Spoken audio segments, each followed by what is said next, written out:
Salam à tous et je suis très heureux de vous retrouver pour une nouvelle vidéo. Le Maroc s'impose 3 buts 1 face à l'Indonésie et se qualifie pour les huitièmes de finale de cette Coupe du Monde U17. Alors franchement, moi je vous le dis, je suis vraiment très fier de nos Lionceaux. Ils ont réalisé un énorme match, ils se sont imposés et ont tout simplement validé la qualification. Donc ça fait plaisir, on voit que voilà, cette équipe prend exemple sur les Lions de l'Atlas qui ont réalisé un énorme parcours lors de la Coupe du Monde 2022 et on espère en tout cas que ça va continuer. Et donc vous l'avez compris, dans cette vidéo, on va faire le débrief de ce match-là, voir ce qui a été, voir ce qui n'a pas été. Mais quoi qu'il arrive, franchement, ils ont vraiment réalisé une masterclass totale. Donc voilà, bravo aux joueurs, clairement. Juste avant qu'on commence avec ce débrief, si ce n'est pas fait, je t'invite à t'abonner, à liker et à commenter cette vidéo. Et en tout cas, un très grand merci à l'ensemble des personnes qui feront ça. Avant de commencer avec la première mi-temps, on va du coup revenir sur la composition. Donc au goal, on avait Benrozil, défense à 4 avec Koutoun et El Aissati. Au niveau des latéraux, défense centrale avec Aïd Boutlal et Barty. Ensuite, au niveau des milieux centraux, Katiba aligné avec Shaikoun.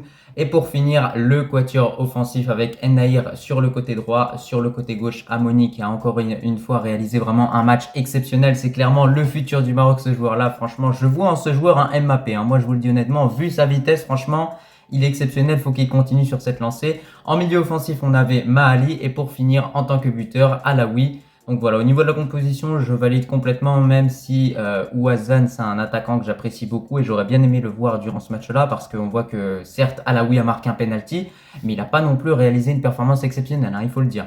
Mais sinon, concernant cette première mi-temps, écoutez, déjà le match a commencé avec énormément d'intensité. On a vu que l'Indonésie donnait absolument tout sur le terrain avec un pressing très haut, avec plein de moyens déployés pour tout simplement empêcher la relance marocaine.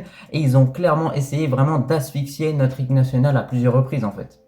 Puis en plus de cette grosse pression qui était mise par les Indonésiens, il ne faut pas oublier que ce match se jouait justement contre le pays hôte, du coup l'Indonésie. Donc tout le stade était plein à craquer et tous les supporters étaient derrière bien évidemment leur équipe. Donc forcément ça rajoutait une pression supplémentaire sur les épaules de nos joueurs. Mais malgré ça, Taha Benrozil a vraiment réalisé de grosses parades. Franchement, le gardien marocain réalise encore une fois une prestation assez bonne dans l'ensemble. Même s'il s'est pris un coup franc, ça n'empêche pas que voilà, lorsqu'il faut réaliser des parades décisives, il les réalise, donc il n'y a absolument rien à dire par rapport à lui. De façon générale, par rapport à ce match, j'ai trouvé que la construction des actions côté marocain était vraiment assez intéressante. On voyait qu'il y avait des combinaisons, que pendant certains moments, ça faisait vraiment du tiki-taka, les joueurs arrivaient à bien se trouver, c'était assez fluide. Et d'ailleurs, il y avait toujours cette tendance et cette envie d'allonger long sur le côté, du côté de Amoni et Ennaïr. Et à chaque fois qu'on a fait ça, c'est quelque chose qui a clairement mis en difficulté cette équipe indonésienne parce que derrière on arrivait à trouver des situations de centre et à chaque fois qu'il y avait un centre c'était tout simplement un danger sur les buts adverses. La première grosse occasion de ce match est intervenue à la 11e minute avec un sauvetage sur la ligne d'un défenseur de l'Indonésie. Donc voilà, malheureusement on n'a pas pu ouvrir le score assez rapidement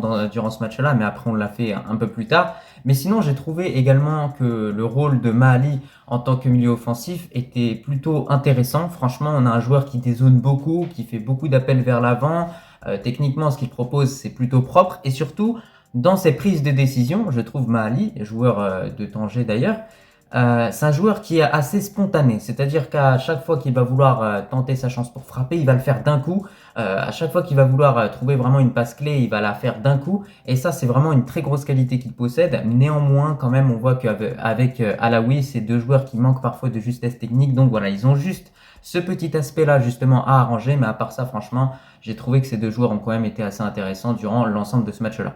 À part ça, je trouve que défensivement, le Maroc s'est vraiment montré solide durant ce match-là. On a eu une grosse prestation réalisée par Aïd Boutlal. Franchement, malgré sa grande taille, c'est un joueur qui est quand même assez rapide. À côté de lui, on avait Barty, c'est également le même cas de figure. Franchement, il a réalisé une grosse performance avec tout simplement beaucoup d'interceptions.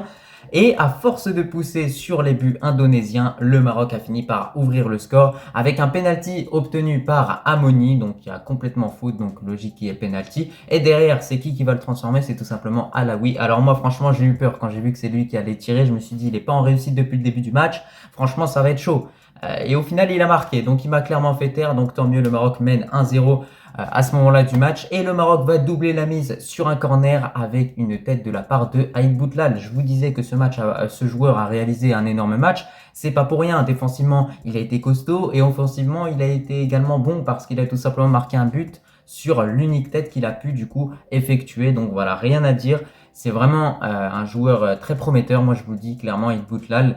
Donc voilà. Mais malheureusement, à la fin de cette première mi-temps, l'Indonésie va revenir à 2-1 durant ce match-là grâce à un coup franc inscrit. Donc c'est à ce moment-là qu'on a commencé à voir un petit peu les limites de Ben Rosil. Ça n'empêche pas que ça reste quand même un très bon gardien et que voilà, l'erreur est humaine. Donc il n'a pas pu arrêter ce coup franc malheureusement.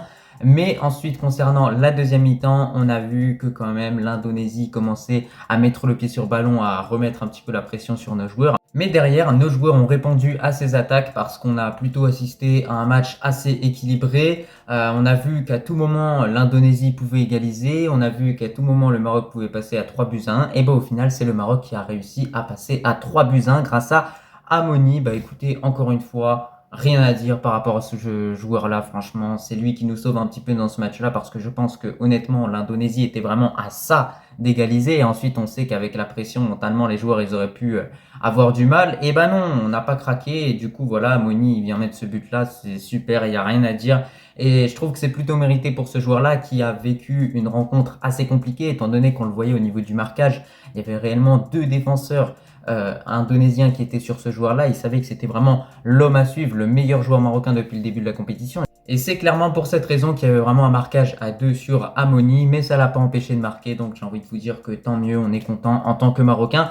Donc en tout cas, c'était un petit peu tout pour ce débrief, j'espère qu'il t'a plu. Franchement, moi je pense que je vais commencer un petit peu à m'intéresser à cette équipe U17 parce que là, les huitièmes de finale, ça commence à devenir petit à petit intéressant. Pourquoi pas réaliser un parcours comme les Lions d'Atlas en 2022 avec une demi-finale, ce serait tout à fait fantastique pour cette équipe U17 qui était à ça de remporter la dernière Coupe d'Afrique U17 d'ailleurs. Donc voilà, faut que le coach continue, les joueurs aussi, qu'ils ne lâchent pas, qu'ils se contentent pas uniquement de ce huitième de finale, qu'ils aillent essayer tout simplement d'arracher un quart de finale, voire une demi-finale, ce serait complètement magique parce que on le voit dans cette équipe-là, franchement, il y a de la qualité. Il y a de la qualité, il faut le reconnaître. Aït Boutlal, c'est un énorme joueur. Au milieu de terrain, il y a également Katiba, même si parfois il effectue beaucoup de fautes, ça reste quand même un bon joueur aussi. Offensivement, on a tout simplement Amoni, mais c'est un joueur qui est vraiment très rapide pour son âge, on le voit. Et franchement, j'ai hâte de voir dans quelques années ce que ça va donner pour lui. Je lui souhaite de rejoindre les plus grands clubs du monde parce qu'il le mérite honnêtement. On voit que il sait faire la différence comme un rien. C'est sur ses centres également. C'est un joueur qui est dangereux parce qu'il n'hésite pas souvent à faire des centres-tirs. Donc voilà, faut que l'équipe concrètement continue sur cette lancée et logiquement, on pourrait, pourquoi pas, prétendre à aller jusqu'en quart de finale ou en demi-finale, voire pourquoi pas même en finale, hein, soyons fous. Donc voilà, en tout cas, n'hésitez pas en commentaire à me dire un petit peu ce que vous en pensez de cette équipe U17 du Maroc, mais moi je vous le dis franchement, l'avenir est assuré.